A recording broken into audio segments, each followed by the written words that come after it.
एक समय की बात है, एक व्यापारी अपनी 3 बेटियों के साथ रहता था। व्यापारी को अपनी तीनों बेटियों से प्यार था। एक दिन उसे किसी काम से दूसरे देश जाना था। जाने से पहले व्यापारी ने अपनी तीनों बेटियों को अपने पास बुलाया और पूछा, मेरी प्यारी बच्चियों, कहो, मैं परदेश से तुम तीनों के लिए क्या लाऊं? पहली बेटी ने सुंदर कपड़े और दूसरी बेटी ने गहने मंगवाए। तीसरी बेटी, जिसका नाम ब्यूटी था, उसने अपने पिता से कहा कि वह उसके लिए एक गुलाब का फूल ले आए। व्यापारी ने अपनी तीनों बेटियों से उनकी उपहार लाने का वादा किया और अपने सफ़र पर निकल पड़ा। अपना काम खत्म करके व्यापारी जब अपने घर की ओर चला तो वह तूफान में फंस गया और रास्ते से भटक गया। बहुत कोशिशों के बाद भी वह अपने घर का रास्ता ना ढूंढ सका। तब तक तो अंधेरा भी हो चुका था। तभी अचानक उसकी नज़र एक रोशनी पर पड़ी जो दूर एक महल से आ रही थी। व्यापारी ने सोचा, शायद महल में उसे रात बिताने की जगह मिल जाए, इसलिए वह उस तरफ चल पड़ा। जब व्यापारी महल में पहुंचा तो महल में कोई भी नहीं था। उसने हर तरफ देखा, लेकिन उसे महल में कोई नहीं मिला। आश्चर्य की बात थी कि खाने की मेज पर कई प्रकार के स्वादिष्ट व्यंजन रखे हुए थे, परंतु उन्हें खाने वाला कोई नहीं दिख रहा था। भोजन को देखकर व्यापारी की भूख और भी बढ़ गई, इसलिए उसने भरपेट खाना खाया और एक कमरे में मुलायम गद्दों पे सो गया। सुबह व्यापारी ने जब महल के बागीचे में सुंदर गुलाब खिले देखे तो उसे ब्यूटी से किया हुआ वादा याद आ गया। उसने एक फूल तोड़ा और घर की ओर जाने लगा। तभी वहाँ एक भयानक जीव प्रकट हुआ और बोला, मैंने तुम्हें अपना भोजन खाने दिया, अपने मुलायम गद्दों पर सोने दिया और तुम मेरे ही बागीचे से गुलाब तोड़ रहे हो। तुम्हें इसकी सज़ा भुगतनी होगी। व्यापारी बहुत डर गया था। कांपते हुए बोला, मुझे माफ़ कर दो, माफ़ कर दो, मुझे मत मारो। यह गुलाब मैंने अपने लिए नहीं तोड़ा, अपनी बेटी के लिए तोड़ा था। मैंने अपनी बेटी से वादा किया था कि मैं उसके लिए गुलाब का फूल लाऊंगा। यह सुनते ही राक्षस ने व्यापारी से कहा कि वह एक शर्त पर उसे छोड़ेगा। उसे अपनी बेटी को महल में भेजना होगा। डरा और घबराया हुआ व्यापारी अपनी बेटी को भेजने का वादा कर वहां से चला गया। घर पहुंचकर व्यापारी ने अपनी बेटियों को सारी बात बताई और ब्यूटी से माफ़ी मांगते हुए कहा, अपनी जान बचाने के लिए मुझे उस समय कुछ समझ नहीं आया और मैं राक्षस से यह वादा कराया। मुझे माफ़ कर दो ब्यूटी, अपने स्वार्थी पिता को माफ़ कर दो। ब्यूटी ने अपने पिता के गले लगते हुए तसल्ली दी। आप बिल्कुल परेशान ना हो पिताजी, मैं आपका किया हुआ वादा जरूर निभाऊंगी। ब्यूटी जब महल पहुंची तो बहुत घबराई हुई थी।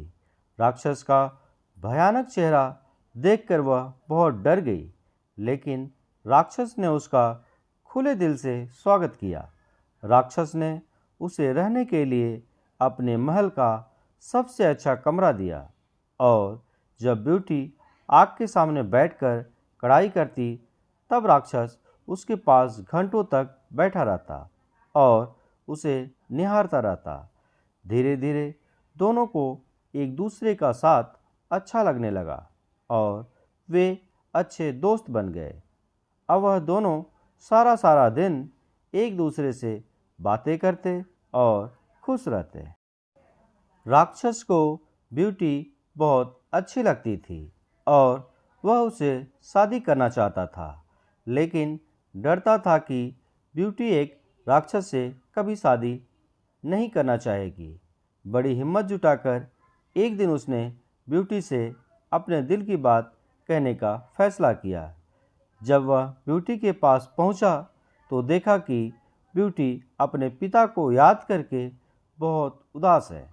उससे ब्यूटी की उदासी देखी नहीं गई और उसने ब्यूटी को एक जादुई शीशा दिया जिससे वह अपने पिता को देख सके।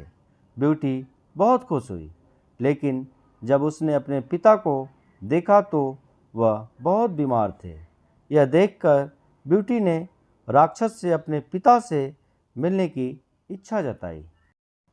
राक्षस ने उसे पिता से मिलने की इजाज़त दे दी और 7 दिन में वापस आने को कहा। ब्यूटी ने तय समय में आने का वादा किया और अपने घर चली गई।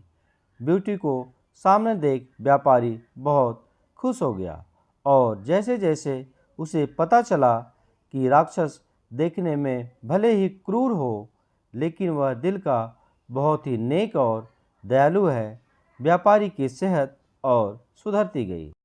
परिवार से मिलने की खुशी में 7 दिन कब निकल गए ब्यूटी को पता ही नहीं चला। एक दिन ब्यूटी ने सपना देखा कि राक्षस की हालत बहुत खराब है और जल्दी ही मरने वाला है। अगले ही दिन वह महल वापस आ गई और उसने पाया कि राक्षस बगीचे में बेसुध पड़ा हुआ था, जैसे वह मर चुका हो। ब्यूटी उसे देखते ही रो पड़ी। तुम मुझे छोड़कर मत जाओ, मैं तुमसे बहुत प्यार करती हूँ और तुमसे शादी करना चाहती हूँ। मैं अपनी सारी ज़िंदगी तुम्हारे साथ बिताना चाहती हूँ। जैसे ही ब्यूटी ने यह शब्द कहे, एक रोशनी ने राक्षस को ढक लिया और जब रोशनी गायब हुई तो भयानक और क्रूर दिखने वाला राक्षस एक खूबसूरत राजकुमार में बदल चुका था। राजकुमार ने बताया कि एक दुष्ट जादूगरनी ने उसे एक राक्षस बना दिया था और सच्चे प्यार से ही उस जादू को तोड़ा जा सकता था। बहुत समय से राजकुमार उस लड़की को ढूंढ रहा था जो उससे उस रूप में प्यार करे जिसे सब डरते थे, जो उसकी सूरत से नहीं बल्कि उसके गुणों को चाहे। आखिरकार राजकुमार को उसका सच्चा प्यार मिल गया और वह बहुत खुश था। जल्द ही ब्यूटी और राजकुमार की शादी हो गई और वह अपनी गुलाबों सी खूबसूरत दुनिया में हंसी खुशी रहने लगे। इस कहानी से हमें यह शिक्षा मिलती है कि हमें किसी की सूरत को देखकर उसकी सीरत का अंदाज़ा नहीं लगाना चाहिए। इंसान का बाहरी रूप सिर्फ दिखावा है, उसका साफ दिल, उसके गुण देखकर इंसान से प्यार किया जाता है। एक पुराना मंदिर था, इसकी दीवारें गिर चुकी थीं। तेज़ बारिश से मंदिर की छत हिल गई। उस दिन एक साधु आया और मंदिर में बैठ गया। उसकी किस्मत अच्छी थी, इसलिए उसके ऊपर का कोना नहीं गिरा। साधु को कोई नुकसान नहीं हुआ। साधु सुबह उठकर दान लेने बाजार गया। बाजार में लोगों की भगवान में बड़ी आस्था थी। साधु विद्वान था। वह दरवाजे पर गया और चंदा इकट्ठा किया। मंदिर की मरम्मत करा दी। उसने एक बड़ा उत्सव मनाया और भगवान की एक मूर्ति स्थापित की। इसकी पूजा की, भंडारा किया। सभी ने आनंद से प्रसाद ग्रहण किया। भंडारा के दिन साधु दानदाताओं को धन्यवाद देने के लिए उठ खड़े हुए। उनके हाथ में कागज़ था। इसमें दानदाताओं के नामों की एक लंबी सूची थी। सबसे बड़े दानों में से एक बूढ़ी औरत द्वारा किया गया था। लोगों को लगा कि बुढ़िया ने 100-200 रुपये दिए होंगे। कुछ लोगों ने 100 रुपये दिए थे, लेकिन सब हैरान थे कि जब साधु ने कहा कि उसने मुझे 4 आने दिए तो लोगों को लगा कि साधु मजाक कर रहा है। साधु ने आगे कहा, वह लोगों के घर जाती है और आटा पीसती है। यह पैसा उसने कुछ महीनों के लिए इकट्ठा किया था। यह उनके जीवन की पूंजी थी। मैं सब कुछ दान करने वाले बूढ़ी माँ को नमस्कार करता हूँ। यह सुनकर लोगों की गर्दन झुक गई। सीख: मन और हृदय से दिया गया दान सर्वश्रेष्ठ दान होता है।